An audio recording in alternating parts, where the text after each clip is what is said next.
Hi babies, ഇത് അണ്ടിപ്പുട്ടല്ല. ആദ്യം തന്നെ പറയാം, ഇത് ന്യൂട്രി ഉണ്ടാന്ന് പറയും. ഇപ്പം എല്ലാ വീഡിയോസിലും തരംഗമായി നിൽക്കണ നല്ല നട്ട്സൊക്കെ ഇട്ടിട്ടുള്ള നല്ല ന്യൂട്രീഷൻസ് അടങ്ങിയൊരു ഉണ്ടയാണ്. അപ്പം നമുക്ക് ഉണ്ടാക്കിയാലോ? അപ്പോൾ അതിനായിട്ട് എല്ലാവരും ഇപ്പോൾ ഉണ്ടാക്കണത് എന്താണ്? ഷുഗർ കട്ടാണ്. അപ്പോൾ പഞ്ചസാരയും വേണ്ട, ശർക്കരയും വേണ്ട.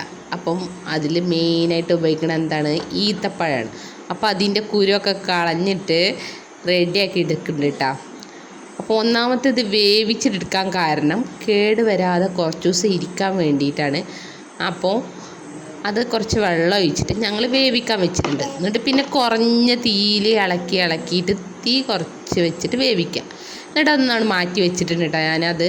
എന്നിട്ട് പിന്നെ അരി, അവല്, പിന്നെ നിങ്ങളെ കയ്യിലുള്ള ഏത് നട്ട്സും ആണെങ്കിലും എടുക്കും. പിന്നെ 2 തേങ്ങ. അപ്പോൾ അരി ഞാനിവിടെ റേഷൻ അരിയല്ല എടുത്തിട്ടുള്ളത്, കുറച്ചൊക്കെ വേവുള്ള അരിയാണ് എടുത്തിട്ടുള്ളത്. അപ്പോൾ അരി കഴുകി വൃത്തിയാക്കിയിട്ട് ചൂടുള്ള ചട്ടിക്ക് ഇട്ടിട്ട് ഒന്ന് പൊരിപ്പിച്ചെടുക്കുക.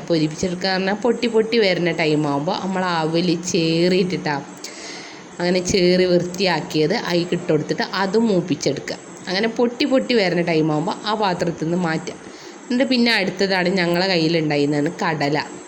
അപ്പോൾ കടലയും എള്ള് കഴുകി വൃത്തിയാക്കിയത് ഇട്ട് കൊടുത്തിട്ടുണ്ട്. പിന്നെ കുറച്ച് പംകിൻ സീഡ്, പിന്നെ ബദാം, പിസ്തൊക്കെ ഉണ്ടെങ്കിൽ കുറച്ച് അധികമൊക്കെ ഇട്ട് കൊടുക്കുക. അങ്ങനെ അണ്ടിപ്പുട്ട് പോലെയൊക്കെ തോന്നും, പക്ഷേ അണ്ടിപ്പുട്ടിന് അണ്ടിയാണല്ലോ മെയിനായിട്ട് ഉണ്ടാവുക. പക്ഷേ ഇത് അതിൽ കുറവാണ്. അത് കാരണം ഞങ്ങളെ കയ്യിലുള്ള ഏത് നട്ട്സ് ഇട്ട് കൊടുക്കുക. അപ്പം ഞങ്ങൾ കുറച്ചധികം ഞങ്ങളെ കയ്യിലുള്ള നട്ട്സൊക്കെ ഇട്ട് വറുത്തെടുത്തിട്ട് അതിലേക്ക് 2 തേങ്ങ, ഏലക്കാപ്പൊടി, ചുക്കുപൊടി, അത് ടേസ്റ്റിനനുസരിച്ച് നിങ്ങൾക്ക് ഇട്ട് കൊടുക്കുക. പിന്നെ ഒന്ന് അളവ് ശരിയാവാൻ വേണ്ടിയിട്ട് കുറച്ച് ഉപ്പ് ഇട്ട് കൊടുത്തിട്ട് ഒന്ന് നല്ല ഇളക്കി കൊടുക്കട്ടോ. ഇനിയാണ് മെയിൻ. നല്ല ഇളക്കി മിക്സ് ചെയ്തതിൻ്റെ ശേഷം അതിലേക്ക് ഇനി മെയിൻ ഐറ്റം നേരത്തെ ഉണ്ടാക്കി വെച്ച ഈത്തപ്പഴത്തിൻ്റെ ആ പഴുപ്പില്ലേ, അത് ഈ ചൂടാറിയ പൊടിയിലേക്ക് ഇട്ട് കൊടുത്തിട്ട് ഇതും ചൂടാറിയിട്ടുണ്ടാവും കേട്ടോ. ചൂടോട് കൂടി ഉപയോഗിക്കുക നല്ല, കാരണം ഇത് നല്ല മിക്സ് ചെയ്യും. ഇതിൻ്റെ ശേഷം നല്ല മിക്സ് ആയതിൻ്റെ ശേഷം നമ്മൾ കൈകൊണ്ട് ഉരുളകളാക്കാണ്ട്. അപ്പം കുറച്ച് ചൂടാറിയാലേ അതൊക്കെ പറ്റുള്ളൂ. അപ്പോൾ ചൂടാറാൻ വെയിറ്റ് ചെയ്യുക പൊടികളൊക്കെ, കാരണം മിക്സിക്കും നല്ലത് അത് തന്നെയാണ്. അപ്പോൾ അങ്ങനെ മിക്സ് ചെയ്തിട്ട് ആവശ്യത്തിന് ഉപ്പും, കുറച്ച് ഉപ്പ് മതിട്ടാ, ഒന്ന് ബാലൻസ് സെറ്റാവാൻ വേണ്ടിയിട്ട് ആ ഉപ്പ് ഇട്ടെടുത്തിട്ട് നിങ്ങളെ ഷേപ്പിനനുസരിച്ച് ഉരുളകളാക്കുക. അപ്പം എല്ലാവരും ഒന്ന് ട്രൈ ചെയ്ത് നോക്കണം. അപ്പം പിന്നെ എല്ലാവരും ഹെൽത്തി ഫുഡിനോട് കൂടുതൽ ഭ്രമം കാണിക്കുന്നുണ്ട്. അപ്പം ഒന്ന് ട്രൈ ചെയ്യുക. പിന്നെ സ്കൂളൊക്കെ വിട്ട് വരുന്ന ടൈമിൽ നമുക്കിത് ഉണ്ടാക്കി വെച്ചാൽ മതി. അപ്പം കഴിച്ചോളും കുട്ടികൾ, ഇത് ഇഷ്ടപ്പെടും ചെയ്യും. അപ്പം ഹെൽത്തിയും ആവും, നമുക്ക് പണിയും കുറവല്ലേ.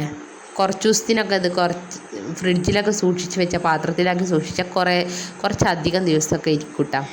അപ്പോൾ എല്ലാവരും ട്രൈ ചെയ്തിട്ട് ഫീഡ്ബാക്ക് അറിയിക്കണം. അപ്പോൾ അടുത്ത വീഡിയോയുമായി വരാം.